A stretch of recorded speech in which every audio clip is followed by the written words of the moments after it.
A couple of people have asked me this morning about the significance of my liturgical dress.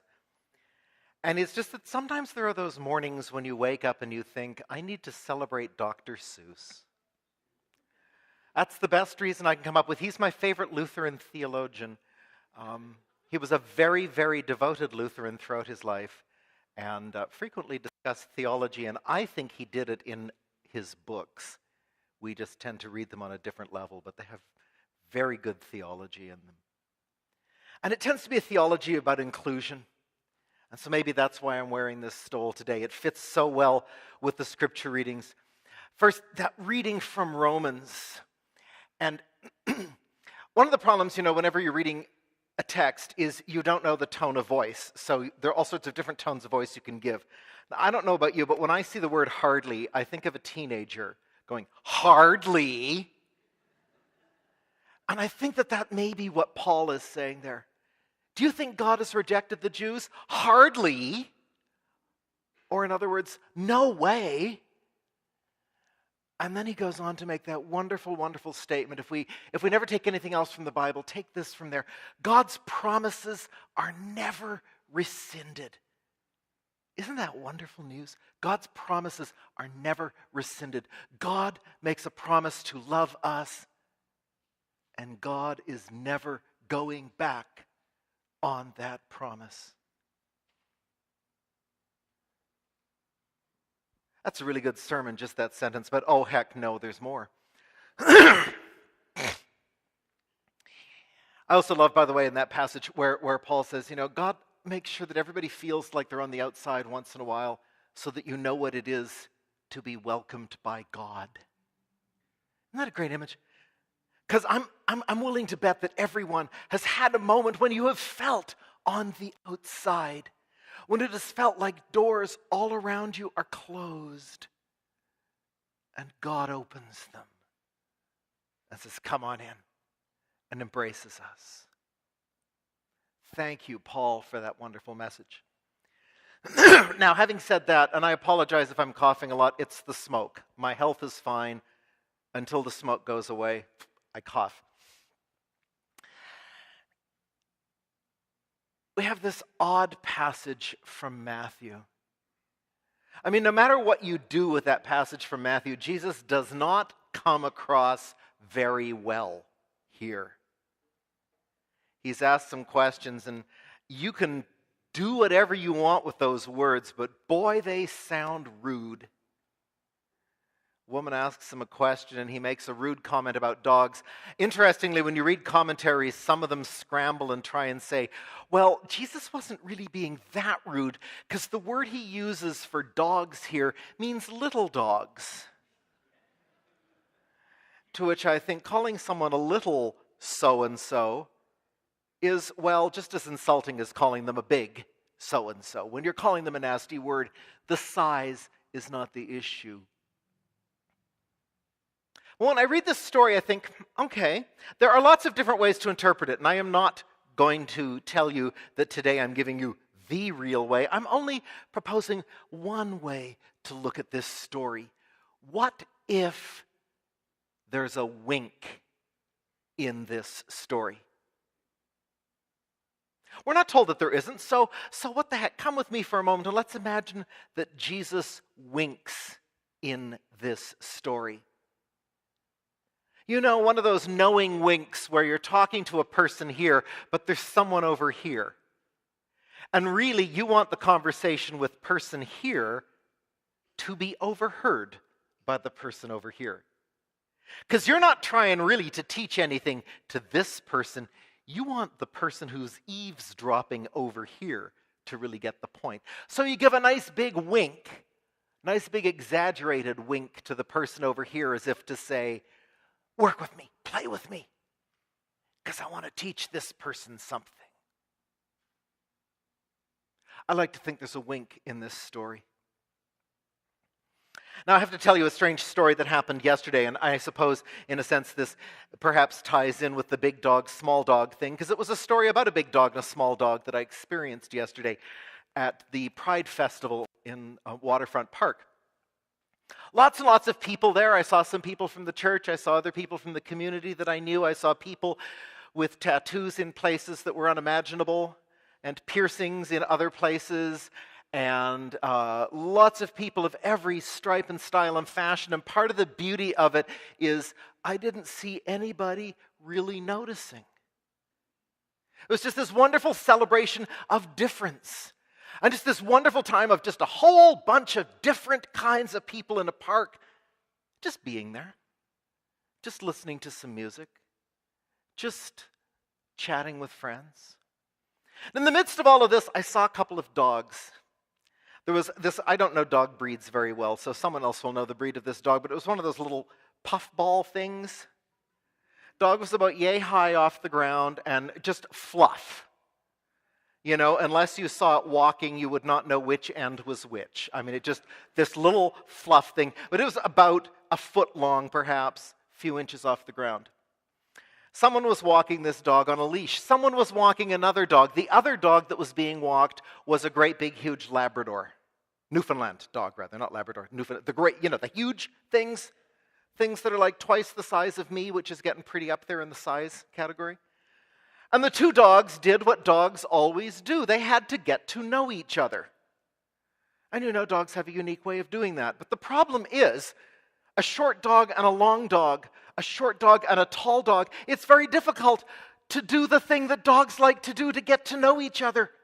And it was just really quite a hoot to watch these two dogs as they're trying to sort of gauge around each other and do the little sniff test. I don't know what else to call it. The way that dogs get to know if it's an enemy or not.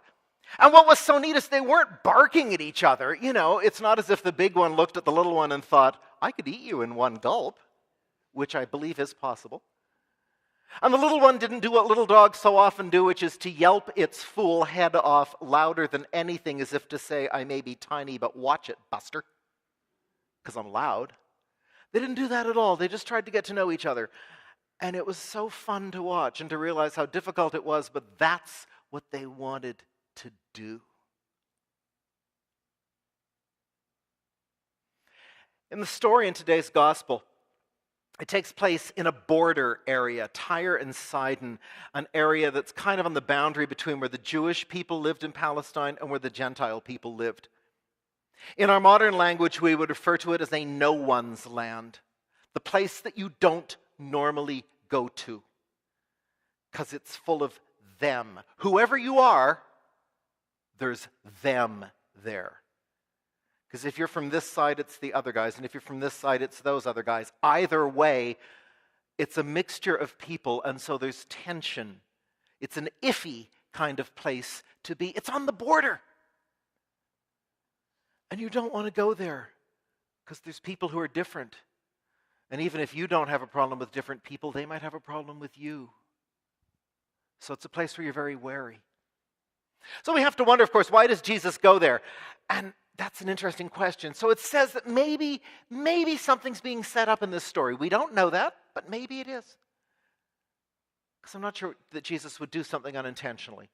So he goes to this area where he knows that people are going to be on edge, where people are going to be very anxious, worried about the other.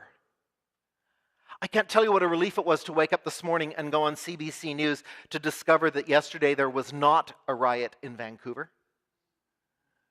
Because as you know, perhaps there were destined to be two demonstrations that were in conflict with each other intentionally. They disagreed with each other. There was to be an officially licensed, because they'd gotten a permit, an official demonstration of anti-Muslim, anti-immigration folks. And there was to be a counter-demonstration of anti-racism folks. Those two groups do not get along. If you don't believe me, read about Charlottesville. And so there was a lot of tension, a lot of anxiety that the two groups were going to butt heads.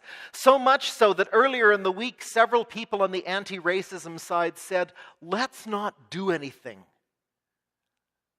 Let's just ignore them and they'll go away. Except that doesn't work very well. When you ignore them, they tend not to go away. So I was very pleased to read this morning that less than 100 anti-Muslim protesters showed up, and between 4,000 and 5,000 anti-racism people showed up. And according to the police, I'm not going with biased reports here, according to the police, so I think you're pretty objective on this stuff, not one of the anti-racism people did anything inappropriate, at least enough for the police to need to intervene. But they escorted several of the white supremacists away, and they had to arrest a couple of them. And on CBC News this morning, it was interesting to see two signs that people were holding up at the demonstration. One of them just said, "Love is better." And the other one said, "Let's play nice." Those would have been good signs for Jesus to have taken with him when he went to Tyre and Sidon, because it's a place where people didn't play nice. And they didn't like each other, and they said nasty things about each other. And along comes this woman, a Canaanite woman. In some of the Gospels, it refers to her as a Syro-Phoenician woman, which just makes her a little notch worse than being Canaanite. These are not popular nations for the Jewish people. They're wary of them, they're suspicious of them, they're scared of them, they don't like them, they wish that they would go away. And Jesus has a conversation with this woman. Now, just for the purpose of argument, imagine that there's this wink, as I mentioned. Jesus wants the disciples, perhaps, to learn something out of this encounter. They come up to him, right? They start the whole conversation. They come up to Jesus and they say, "This woman will not shut up. Would you please shut her up? She's driving us crazy." So right off the bat, that's not a very good way to set up a story, right? She's driving us nuts. Tell her to shut up. Jesus' answer is interesting. "I can't do that. I don't have time. I'm too busy over here working with you guys." What an interesting response. I'm hoping that he winked just before he said that. So the woman automatically knows, okay, I'm being drawn into something here. I'm going to play with him. Let's see what happens. And he says, "I haven't got time to tell her to shut up. I'm too busy caring for the lost sheep of Israel." Good stock answer. Doesn't do much good, but it's a good stock answer. So then the woman persists. She gets down on her knee and begs. Now, this is an interesting piece if you happen to know Greek. Well, if you don't worry, because I'll explain it. But this is Matthew's gospel. And whenever you read one gospel, it's always good to notice things that might be showing patterns. Matthew uses this word only twice in his gospel, this word for kneeling down. He uses it here for this woman, and he uses it way back at the beginning of his gospel when Jesus is born, and three strangers, three foreigners, three guys from way over across the back of beyond come to worship Jesus.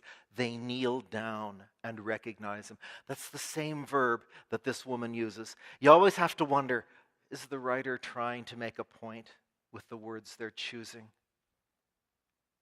This woman kneels down to worship Jesus, same verb as he uses for the wise men. They worship Jesus. His own people didn't get it, didn't know who he was. They did.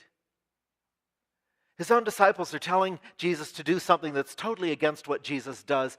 This woman, in the meantime, bows down, kneels down, worships him. So Jesus says to her, "Well, shouldn't give the children's food to the dogs." I'm really hoping that there is a wink on that one, because it's not a nice line. But if there is, isn't it interesting? The woman comes right back and she says, "Yeah, but even the dogs get the crumbs that fall off the wealthy table."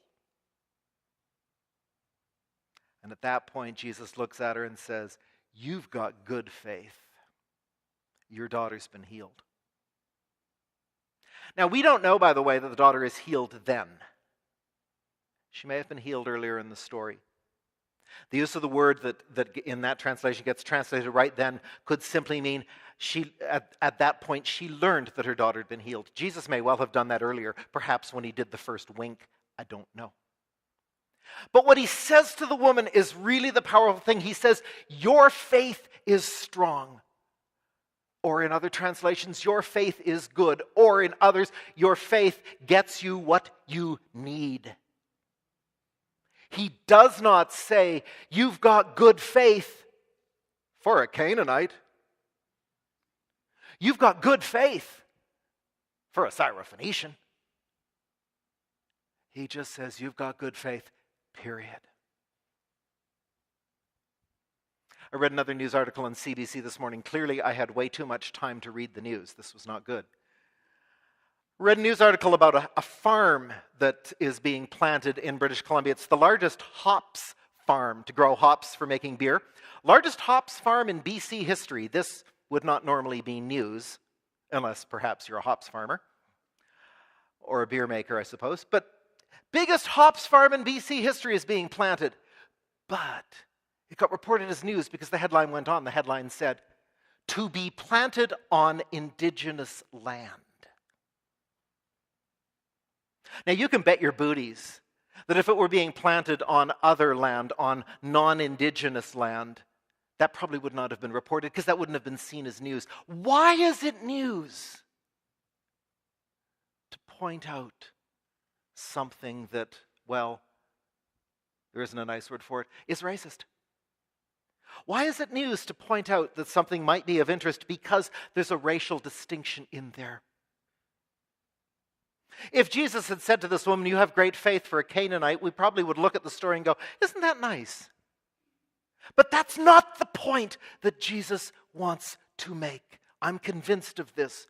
Whether he winks in this story or not, whether he says nice things earlier or rude things earlier, I believe that the point he wants us to wander away with from this story is that simply this woman has faith. And it doesn't matter if she's Canaanite or if she's Jewish or if she's from Newfoundland or BC or France or Iraq, or what her faith is, or what she looks like, or how many tattoos she might have, or piercings. She has faith. Because ultimately that's what Jesus wants to celebrate for each and every one of us. That we have faith. That we invest ourselves in God. That we know that God has come to us. We know that God's promises are never rescinded. We know that no matter how isolated we might feel, God opens God's arms to us always. No definitions required.